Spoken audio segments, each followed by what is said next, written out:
Hello everyone. In this tutorial, I'll walk you through the process of adding discounts in QuickBooks Online. Let's get started. Step 1 is to open the invoice or sales receipt. Log into your QuickBooks Online account and navigate to the Sales or Invoicing tab in the left menu. Locate and open the invoice or sales receipt where you want to add a discount.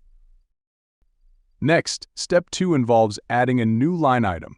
Within the invoice or sales receipt, find the section where you can add line items. Click on the Add Line Item or Plus button to create a new line item for the discount. Moving on to Step 3, enter the discount details.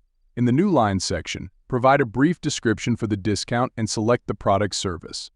Then, enter the discount amount as a negative value in the Amount field. For example, if the discount is $50, enter -50 in the Amount field.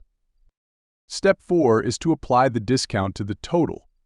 After entering the discount details, the line item will automatically calculate and deduct the discount amount from the total. Verify that the total reflects the correct discounted amount. Finally, Step 5 is to save and send. Once you've added the discount and verified the total, click on the Save or Save and Send button to save the changes to the invoice or sales receipt. If you're ready to send it to the customer, select the appropriate option to send it via email or print a hard copy. And there you have it.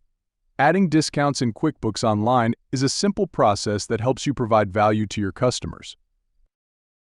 Thank you for watching, and I'll catch you next time.